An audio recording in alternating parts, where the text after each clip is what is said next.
皆さん、こんにちは。現在私はですね、今グラスゴーのホテルに泊まっております。これからチェックアウトをして、ある蒸留所へ向かいたいと思います。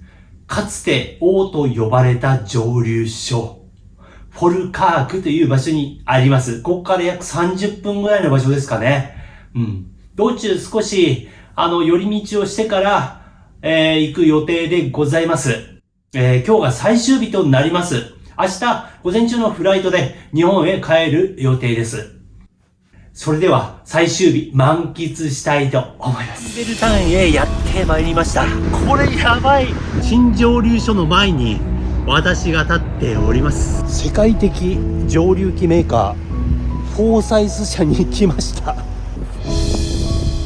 来ましたよ。ロンドンにセントアンドリュースみたいなアバベルディの資料室、素晴らしい。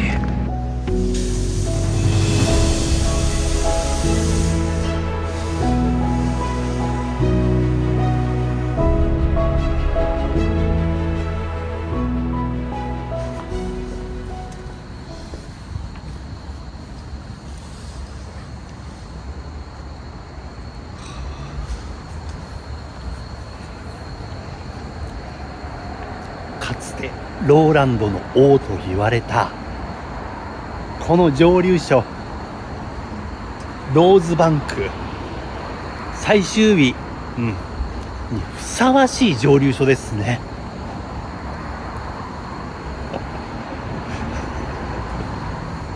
ここに来れるってスコッチウイスキー好き、シングルモルトウイスキー好きの方だったらもう本当にね一度来てみたいっていうね。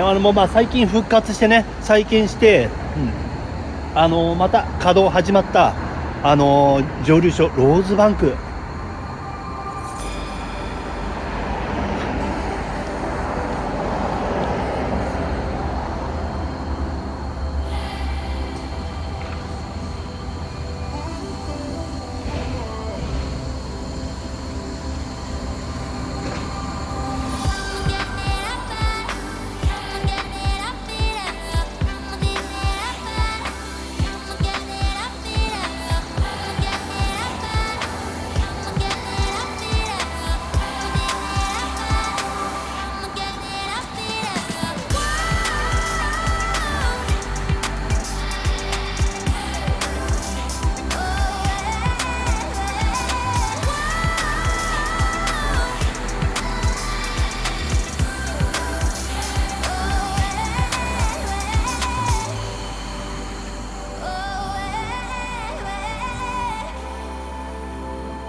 バンク、とってもモダンな蒸留所ですね。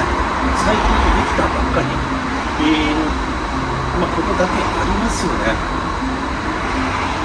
これは結構すごいですよ、この蒸留所。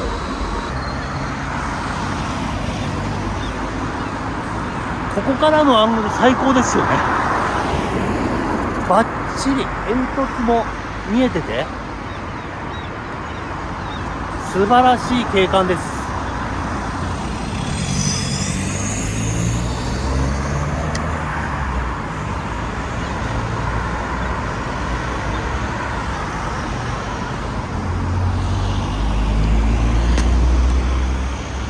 れガラス張りで若干見えづらいと思うんですけども、奥に蒸留機が見えてます。いやー、ローズバンクすごい。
It does.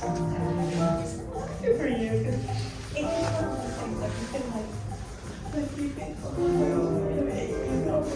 retrain and that's the same place. There's a couple of bits of bits of keep that and then it's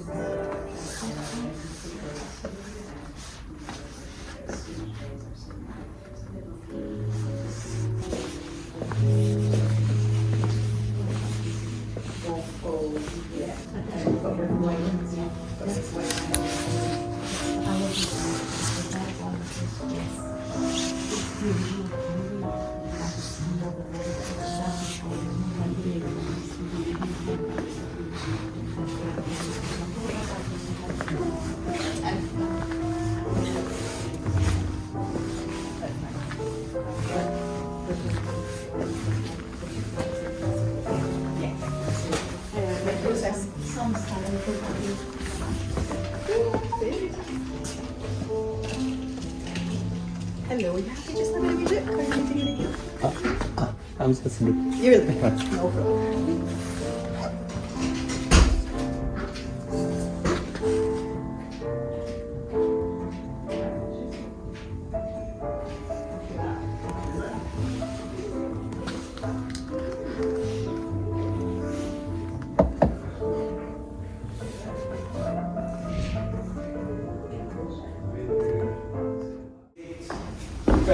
Yes. I was born around here years ago. I remember this one as the original distillery. Yes. So you can tell us all about the history.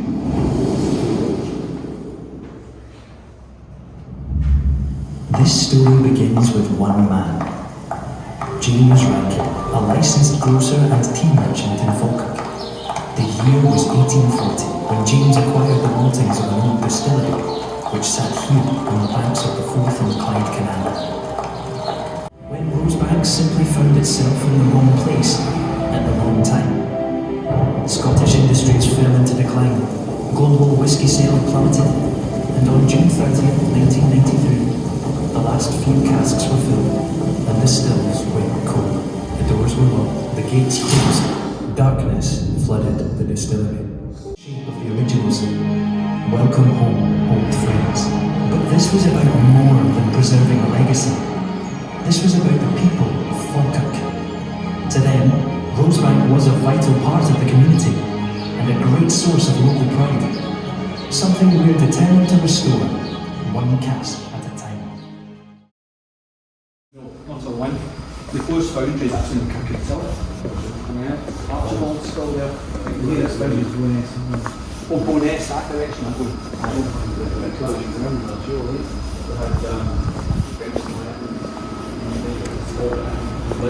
Well, this is the nailworks that's all around here, this is the key thing. So here we have the new production floor. But I'm going to stop you here because I'm just going to go talk you through the process a little bit more. As you see, 8 lovely wash packs, well, last time, we'll get to that in a moment. So, been to distilleries, you'll know that I'm not going to bore you with it, you know there's 3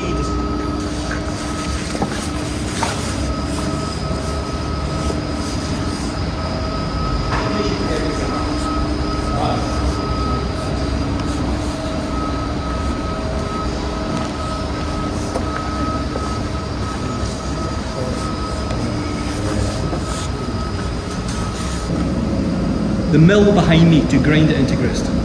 Very much the jewel in the crown here at Rosebank, this mill, because it's the only piece of original processing equipment from the old Rosebank distillery that we still use. When the building was derelict and falling down, this was in the basement, this was still here. It came to the distillery in 1936 from the Portellin distillery on Islay. They've had it for a good number of years, so we know it's over 100 years old. It has ground countless of thousands of tons of barley into grist. No less. We want 68% of grits, and you can actually see the white starch. 68% of grits in our grist. And we want 10% of flour to bind it up. Really important. If you don't have these percentages correct, you won't have what we call an efficient mash now at the next stage. In that efficient mash, we're trying to make sure we extract as much. Which is why we're still the mainstay of so many distilleries today in Scotland, because there's nothing better. Now, eventually take a decision. The grist itself is actually, it's ground up, there's three component parts in the grist. It's heavier than air, it goes down through the floor, so obviously downstairs there's protocols and fashions. But yeah, but there you have it. Quite something. I'm going to close it over. I'm going to tell you really, the most important thing about our spirit safe is it's the control room for the distillery operators. You'll see there's three chambers, one for each of the three stills. Yes, we've got lots of modern technology keeping an eye on things. The distillery operators still come down and they'll check the alcohol content in the spirit coming out the bottom of the condensers. And they put in the back of your hand, you can smell it. I'm going to smell it now. Now, don't rub your hand at this stage, but I'm hoping you'll smell all the kind of extras, all the fruitiness that you get, because this is very much what we call a spirit-led whiskey. Now, if you rub your hand, all you'll smell is malt, right? Cereal and malt that you rub your hand, right? But it's all those fruitiness, a little bit of citrus, even a little bit of orange peel, it's great. Now, it's not whiskey yet because it has to go through its last part of the process, which is a very legal part. And there's the old washbacks in the old tun room. People were saying to us, how come you didn't use more of the old equipment? I said, well, these are leaked everywhere, they're dried out, they're leaked everywhere. But more than that, too much pigeon, I think.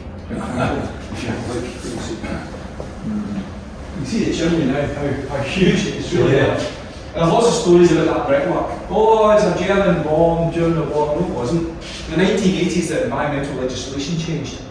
And basically, because they were still using it, they had to rebuild the top of the chimney to make it taller, so that the people of Kenland didn't have to smell the smoke and ash from the distillery. Oh, there we go. Good. On the left-hand side here, what was lights illuminating now are the hogsheads. That's the size of these casks. The bourbon and the refills. What's really important is the cask at the very end of this stove. What lights illuminating now, in many ways, is the most important. That's the new make spirit. That's the new Rosebank whiskey to be. And in the centre, you'll see cask number 1, filled on the 18th of July 2023 by Malcolm Rennie, distillery manager, and the gentleman on the left of this photograph. There's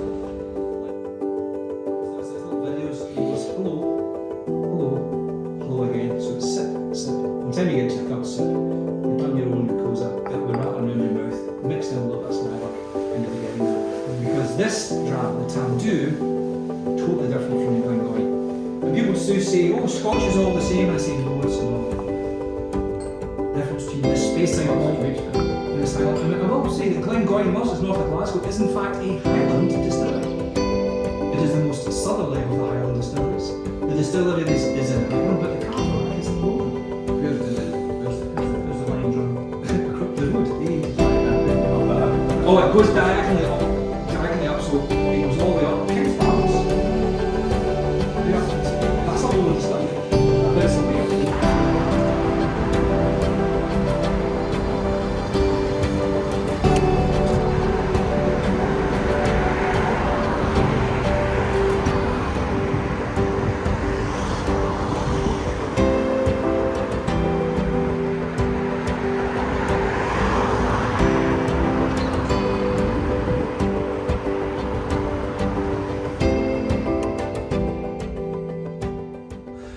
今日はですね、グラスゴーからエジンバラの方向に向かって、フォルカークという小さな町にある蒸留所、かつて王と呼ばれたウイスキー、ローズバンク蒸留所になります。長らく、操業停止していたんですが、近年復活をしました。ぜひ行ってみたい場所だなと思って、これ最終日に、有料の見学の予約をして行ったんですけども、素晴らしい蒸留所です。例えて言うならですね、古民家を、高級レストランにしたみたいな、古い建物の木材なんかをうまく利用しながら近代的な建物に作り変えたという、そんな印象です。また見せ方が素晴らしい。なんかそっちばっかり気になって、ガイドさんの説明、もともと英語わかんないんでね、ほとんどわかんないんですけども、そっちよりも見せ方とかそういった施設、それにもう目がいっちゃって、もう説明どころじゃなかったなっていうぐらい感心しましたね。うわ、すごい、これかっこいい、この作りかっこいい、この見せ方すごいじゃんって。で、最終的にこうぐるっと回って、じゃあお疲れ様でした。最後、テイスティングルームに案内された時にも、何このセンスのいいテイスティングみたいな、ちゃんと用意されていて、そしてローズバンクのニューメイクスピリッツ飲ませてもらったんです。これ。はい、これ、ローズバンクのニューメイクスピリッツでございます。これ日本で手に入らないですよね。いやー、これ買えたんですよ。これをね、ぜひね、日本に持って帰ったら、本当に小さい瓶なんで200ミリぐらいしかないんでね、10ミリぐらいで、ご提供したいなと思います。ローズバンクのニューメイク飲めるって、皆さん、エジンバラから30分ぐらいで来れる場所なんですよ、ポルカークって。なんで、ぜひ来週あたりでもね、ぜひ来てみてください。いや、本当にね、1週間振り返って、もう本当に充実した素晴らしい体験ができた旅行でしたね。研修っていうんですかね。研修兼もうただのもう遊び。もうそれがもう自分の中ではもう一緒なんですけどもね。これをこの経験を活かして、日本に帰った時に、いろんな方にね、こんな感じでしたとかっていうことを説明とかしながら、より質の高い、サービスっていうものをね、接客を、提供していけたらなと思っております。はい。いや、よかった。もうね、思い出して本当によかったなと思うのはグレンタレット。だって猫いるんですもん。あれ、ずるじゃん、あんなブランディングずるじゃん。できるわけないじゃん、あんなのね。いやー、可愛かったし、超おとなしくて懐っこいんですよ。いや、この、本当に旅行、良かったです。また、必ずスコットランドに来たいと思ってます。もう本当に来年とかね。